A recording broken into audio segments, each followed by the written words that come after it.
Monsieur Nicolas Kabanga, vous êtes aujourd'hui l'invité du Journal de la Jeunesse. Merci d'avoir accepté notre invitation. Avant toute chose, nous souhaitions que vous puissiez présenter d'abord l'entreprise que vous êtes en train de diriger. Merci pour cette invitation. The Corporate Group est une entreprise qui évolue dans le secteur de la gestion de ressources humaines et le secteur événementiel. C'est une entreprise que nous avons créée depuis 2012, je crois en avril. Et nous évoluons dans le secteur, comme je viens de vous dire, de la gestion de ressources humaines et de l'événementiel. Et à notre actif, nous avons des expériences très enrichissantes et très valorisantes. Nous avons par exemple recruté pour notre dernière expérience pour l'État congolais. Les 600 experts qui sont allés lutter contre Ebola en Afrique de l'Ouest ont été recrutés avec l'expertise des corporate group, bien entendu avec la collaboration de l'UNICEF, la collaboration technique de l'UNICEF et de l'OMS. Nous avons recruté pour les groupes Edeberg. C'est le groupe qui a racheté une cimenterie nationale. Et lorsque le groupe devait s'implanter au niveau national, c'est nous qui avons recruté les cadres qui ont constitué la direction de ces groupes. Et nous avons tant d'autres expériences à notre actif. Et sous notre label, bien sûr, nous avons travaillé toujours dans la gestion des ressources humaines avec les recrutements pour les comptes d'Orange et de tous les commerciaux et surtout l'étendue de la République. Nous sommes allés jusqu'à 2500 personnes. Nous avons recruté des commandos, des ambassadeurs, des délégués commerciaux, des chefs de secteur, des chefs de zone. Et c'est nous qui avons recruté ces personnes pour le compte d'Orange Télécom. Recrutement et déploiement au niveau national. Et ça, c'est notre actif aussi. Et toujours label, nous avons recruté pour la BGFI Banque lorsqu'elle s'est implantée. C'est nous qui avons recruté les agents pour cette banque-là. Je peux citer comme ça dans d'autres expériences que nous avons à notre actif. Et sur le plan événementiel, nous avons accompagné les salons de l'emploi, le RDC Job Days à Lubumbashi pour sa première édition. Nous avons assumé les fonctions de directeur des communications et événementiel pour le salon. Et ça a été aussi une grande réussite à notre actif. D'une manière ramassée, voilà la petite présentation que nous pouvons faire des corporate group. Oui, vous parlez quand même de grandes réalisations, mais apparemment vous êtes encore très jeune. Pouvez-vous nous dire quel est votre âge et comment est-ce que vous en êtes venu à ces métiers de recruteur ou de manager en ressources humaines? J'ai 32 ans. Je totalise mes 32 ans le 25 novembre prochain. Et mon expérience dans la gestion de ressources humaines, j'ai travaillé pour l'UNICEF, avec l'UNICEF dans le Bas-Congo. J'étais prestataire de service pour le compte de l'UNICEF. Et mon contrat avait pris fin. Je suis rentré à Kinshasa. J'ai mis 2 ans au chômage avant de me faire inviter par un ami qui était avec moi au sein d'une association que je dirigeais comme président, une association sociopolitique. Il m'a demandé de rejoindre au sein de son entreprise. C'est là que j'entrerai comme assistant administratif. En quelle année? Nous sommes en 2000, une année avant les élections en fait. Une année ou 2 ans avant les élections, les premières élections que nous avons eues démocratiques, oui. En 2006. Donc ça devait être 2004-2005 par là. Oui. Je vais rejoindre une entreprise qui travaille dans la gestion de ressources humaines aussi, où je vais commencer au bas de l'échelle comme assistant administratif. Et au fil des années, en fait, j'ai évolué jusqu'à atteindre le rang de directeur de ressources humaines. Et tout est parti de là. Mais en ce qui concerne des corporate group, tout est parti aussi au 31 décembre 2011, où j'étais à un réveillon des prières dans mon église. Une église de près de 5000, plus de 5000 membres en tout cas. Et au réveillon, le pasteur a parlé de moi, une prophétie qui me concernait, Dieu de la chair, une prophétie publique. Dieu m'a demandé de ne pas démissionner de là où j'étais, parce que je voulais démissionner en ce moment-là. Dieu m'a demandé de rester là, d'apprendre ce qui s'y faisait, parce que dans le jour qui venait, j'allais créer une entreprise comme celle-là. Et c'est en avril 2012 que nous avons ouvert les portes des corporate group. Et voilà, tout est parti de là. En fait, là, vous nous parlez d'une expérience qui tient pratiquement sur 7 ou 8 ans avant de lancer votre entreprise. Mais qu'est-ce que vous avez appris sur le plan technique et sur le plan humain parce que c'est nécessaire pour lancer une entreprise? Qu'est-ce qui vous a marqué? Qu'est-ce que vous avez appris dans cette entreprise? La plus grande des leçons que j'ai appris de l'autre côté, d'abord, c'est la gestion de ressources humaines. Avant d'arriver dans cette entreprise-là, je ne maîtrisais rien en ce qui concerne les ressources humaines. J'ai appris en voyant faire de l'autre côté, avec bien sûr mon ancien employeur qui m'avait quand même laissé une certaine liberté, une certaine marge décisionnelle aussi au sein de sa structure. J'ai évolué, ça j'ai appris. Deuxièmement, j'ai appris qu'en travaillant pour les autres, on peut capitaliser l'expérience. Malheureusement, beaucoup de personnes qui aimeraient se lancer dans l'entrepreneuriat ne prennent pas le temps d'avoir les bases pour se lancer. Moi, j'ai eu ces bases-là en travaillant pour autrui. J'ai appris à connaître mes limites, à connaître aussi jusqu'où pouvaient aller mes prérogatives en tant que manager, parce que j'ai atteint quand même le niveau des managers de l'autre côté, et j'ai appris la patience. Ce sont des choses que l'on apprend en travaillant pour autrui, et surtout, par-dessus tout, forger son caractère. C'est très important. J'ai appris à forger mon caractère durant tout ce temps que je suis passé de l'autre côté. Revenons un peu à l'expérience du recrutement des experts congolais pour la campagne Ebola. contre Ebola en Sierra Leone. Vous en avez recruté 600. C'est un grand marché. Comment est-ce que vous avez obtenu ces marchés et comment ça s'est passé pour vous, l'expérience? Quelle impression ça vous a laissé à la fin de cette belle expérience? Nous avons répondu à un appel d'offres lancé par l'État congolais, par les truchements du ministère de la Santé publique. Et c'est sur base de cet appel d'offres que nous avons été recrutés. Et les choses ont été faites d'une manière transparente avec l'accompagnement technique de l'UNICEF et l'OMS. Mais en ce qui concerne l'expérience, c'est une expérience très enrichissante et valorisante. Le président de la République prend l'engagement à la 69e session de l'Assemblée générale des Nations Unies, promettant que le pays allait envoyer des experts pour lutter contre Ebola, afin de juguler la crise en Afrique de l'Ouest. Et c'est sur nous que, excusez-moi l'expression, la chance tombe pour faire ces grands recrutements, qui va positionner le pays comme fournisseur d'expertise internationale en matière de lutte contre Ebola.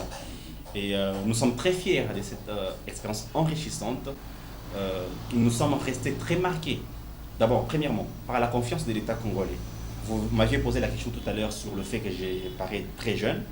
Et c'est l'impression que nous avons même donnée au départ, quand nous avons rencontré ceux qui recrutaient les prestataires. Mais ils n'ont pas regardé à l'âge, ils ont regardé à l'expertise que nous pouvions apporter, à notre savoir-faire. C'est une très grande fierté et une reconnaissance que nous avons très profonde envers l'État congolais et surtout envers le ministre de la Santé que nous avons rencontré à l'occasion de cette expérience-là. Et une fois le travail terminé, est-ce que vous estimez avoir bien recruté? Parce qu'il doit y avoir des retombées, la qualité même du personnel que vous avez envoyé. Nous sommes très fiers. Nous sommes très fiers. J'ai discuté avec les médecins qui sont revenus de l'Afrique de l'Ouest. Ils ont été déployés en 3 pays différents. Lorsqu'ils partaient, à leur arrivée, ils ont trouvé que les personnels soignants de ces pays-là étaient contaminés. Il y avait des morts dans tous les 3 pays où ils sont partis. Mais à leur retour, depuis qu'ils sont partis et revenus, aucun médecin congolais n'a été infecté. Aucun personnel soignant, parce qu'il n'y avait pas que de médecins, il y avait d'autres profils que nous avions recrutés, il y avait 12 profils en tout. Personne de toutes ces personnes qui sont allées, même les techniciens, même les médecins eux-mêmes, les infirmiers, les aides-soignants, les informaticiens, les data managers, les agents de communication, personne n'a été infecté. Et grâce à leur présence dans ces 3 pays, les personnels soignants de ces pays-là ne sont plus infectés. Ils ont apporté une expertise de qualité. Ça prouve que nous avons fait un travail de qualité, de grande qualité, qui a amené à ce que nous puissions juguler la crise en Afrique de l'Ouest. Nous sommes très fiers et il y a vraiment des résultats. Oui, ça c'est vraiment encourageant pour les jeunes qui vous suivent, parce que là nous nous rendons compte que la jeunesse peut faire de grandes choses. Mais dites-nous un peu, quelles sont les difficultés que vous rencontrez, vous, dans votre structure? Vous-même, vous êtes jeune, votre entreprise a à peine 3 ans. Quelles sont les difficultés que vous rencontrez? Et même d'une façon générale, vos collègues ou les gens de votre âge qui ont des structures, quelles sont les difficultés que vous rencontrez? En ce qui nous concerne, d'abord des corporate group, c'est une question qui nous revient toujours lorsqu'il faut se missionner quelque part pour offrir nos services. Avec qui avez-vous déjà travaillé? L'une des plus grandes difficultés. C'est une jeune structure que nous avons créée il y a 3 ans. Lorsqu'il nous faut gagner des marchés quelque part, il faut présenter avec qui vous avez déjà travaillé. C'est une grande difficulté. Comment pouvons-nous gagner des marchés dès lors qu'on ne nous donne pas la possibilité de prouver de quoi nous sommes capables? C'est là la difficulté la plus grande à laquelle nous faisons face. Nous avons de l'expertise, nous avons un savoir-faire, nous avons un collectif très élevé. Mais qu'on nous donne cette chance de nous exprimer, de faire voir C'est ici, je le disais tout à l'heure, que je lançais, je disais ma reconnaissance au ministre de la Santé qui nous a donné cette possibilité, à l'UNICEF, qui nous ont accepté dans les conditions où nous nous sommes présentés. Nous avons fait preuve de notre savoir-faire. Ça, c'est la plus grande des difficultés. Deuxièmement, en ce qui nous concerne et d'autres jeunes entrepreneurs, c'est l'accès au marché des capitaux. Nous avons des structures qui ont besoin de moyens financiers pour arriver à réaliser les ambitions que nous avons, pour arriver à développer le business. Il nous faut des moyens financiers. Mais quelles sont ces banques qui sont prêtes à donner les moyens aux jeunes entrepreneurs pour permettre à ce que nous puissions viabiliser nos affaires? Il n'y en a pas. Il n'y en a pas avec toutes ces banques que nous avons au Congo. Aucune. C'est vrai que lorsque vous allez vers elles, elles vous diront oui, il y a de tels fonds ou tel autre fonds disponible. Non mais attendez, les garanties qui sont demandées par la suite.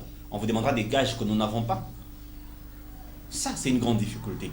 Je suis de ceux qui croient que l'État congolais devrait se pencher sur cette question-là pour une légifération qui tendent à promouvoir ce secteur de financement pour les jeunes entrepreneurs. Deuxièmement ou troisièmement, c'est les fiscs. Nous devons payer les fiscs même quand on ne fait pas de bénéfices. Ça, c'est une difficulté. L'État devait aussi penser dans ce sens-là pour des mesures incitatives, pour permettre aux jeunes. Un petit exemple, un jeune qui emploie 5 personnes dans tel ou tel autre pays est exonéré pour telle ou telle autre taxe, par exemple, sur telle durée. On aimerait avoir ce genre de mesures incitatives. L'accès à l'information, c'est une difficulté auquel nous faisons face. À la formation aussi. Donc nous aimerions avoir de l'accompagnement dans ce sens-là. C'est la raison pour laquelle, avec un groupe d'autres jeunes entrepreneurs, nous sommes en train de créer le réseau des jeunes entrepreneurs congolais, un regroupement qui nous permettra de pouvoir nous pencher sur des problèmes que nous rencontrons en commun et réfléchir sur les solutions qui peuvent être apportées à ces problèmes. Ok. Et là, j'ai l'impression que les problèmes ne vous ont pas abattu, malgré les problèmes que vous énumérez, parce que je vous sens bouillonnant d'ambition là. Est-ce qu'on peut connaître vos projets dans un avenir proche? Nous travaillons sur l'organisation d'un forum économique, le DRCCO Meeting. Nous sommes en train de discuter avec l'État congolais pour voir comment l'État peut accompagner ce premier forum international, le premier forum économique international du pays. C'est en cours. Nous sommes en train de travailler sur Go On Programme, qui est un projet d'aide à l'accompagnement professionnel des jeunes diplômés. C'est un projet qui nous porte à cœur. Nous sommes jeunes nous-mêmes. Les peu de temps que nous avons mis, enfin les 8 ans d'expérience que nous avons mis dans les ressources humaines, toutes les structures qui recrutent pour les entreprises ne veulent pas recruter des jeunes diplômés. Nous sommes entrepreneurs aujourd'hui parce que quelqu'un nous a donné la chance aussi de travailler au sein de sa structure. Nous aimerions porter aussi ces jeunes qui aimeraient travailler, qui aimeraient se lancer dans le milieu professionnel. C'est ainsi que nous avons développé le projet GAN 1 Programme, que nous lançons aussi avec la rentrée académique prochaine. Le projet aidera en fait ces jeunes qui viennent de finir des études, mais qui sont sur base, qui seront recrutés sur base d'excellence académique. Nous les aiderons en termes de professionnels, mais pas seulement ça, mais aussi à développer leur propre business pour ceux qui voudront le faire. Troisièmement, nous travaillons sur un projet que nous avons appelé Super Nounou. C'est un projet ressources humaines dédié service à la personne. Une nounou, une bonne, un boy, un lavandier, un cuisinier, un plombier. Ce genre de personnes ont difficile à trouver du boulot. Lorsqu'ils trouvent du boulot, ils travaillent au noir. Ce n'est pas un boulot sécurisé, ce n'est pas un travail... ce sont des emplois précaires en fait, voulais-je dire. Nous voudrions donner de la sécurité et valoriser ces métiers-là. Ok, merci beaucoup. Et nous espérons que ces projets verront bien jour un jour. Bientôt. Il y en a qui sont déjà en cours. Ils sont déjà en cours, oui, ça oui. C'est très bien. Et là, nous allons rechuter. Est-ce que vous avez un mot de la fin pour les jeunes qui désirent se lancer dans les affaires? J'ai lu quelque chose, quelque part, je crois sur Internet, Facebook, si je ne me trompe pas. La plus grande erreur qu'on puisse faire quelqu'un, c'est de ne pas oser. Il est vrai que je ne l'ai pas dit in extenso, ce qui a été écrit, mais la pensée c'est celle-là. La plus grande erreur, c'est de ne pas oser. Ceux qui veulent se lancer, ils doivent se lancer. Il n'y a pas de moment idéal, ça n'existe pas. Il faut se lancer. Il y en a qui attendent de réunir des moyens. Une petite anecdote. Moi, pour créer des corporate groups, il est vrai que j'ai travaillé déjà quelque part, que j'étais directeur dans cette entreprise-là. Mais lorsque il a fallu me lancer, je n'avais pas le moyen, je n'avais pas réuni tous les moyens. J'ai dû faire le transport Wewa. J'ai fait le transport de moto 2 ans durant. je me suis acheté une moto, j'ai fait le WEWA pour arriver à avoir un peu de moyens pour créer une structure. En ce moment, lorsque je le faisais, il y en avait qui me traitaient de tout le mot. En ce moment-là, le WEWA n'était pas aussi ce qu'il est aujourd'hui, il est démocratisé, si je peux le dire. Nyama, Zoba, Talawewa, Oya, Muluba, Oya, Zoba, c'était des insultes comme ça. On a rencontré ça, on a essuyé des insultes. On pouvait se priver de sommeil. J'ai pris des risques. J'ai appris à conduire pour aller faire ces transports-là. On a osé. Et aujourd'hui, il est vrai que nous n'avons pas encore atteint ce que nous voudrions atteindre. Mais je vous assure qu'il n'y a pas mieux que travailler pour soi-même. L'entrepreneuriat, pour nous, c'est une passion aujourd'hui. Ça nous porte. Il y a un feu qui brûle en nous, qui nous porte. Mais ceux qui aimeraient se lancer, ils doivent se lancer. Il n'y a pas de moment idéal. C'est maintenant qu'il faut se lancer. Merci, Monsieur Nicolas. Chers téléspectateurs, vous venez de suivre Monsieur Nicolas Kabanga, qui est le PDG d'une structure de recrutement du personnel. Il a tenu à nous faire part de son expérience en tant que jeune et nous espérons le recevoir prochainement dans notre journal. Merci beaucoup.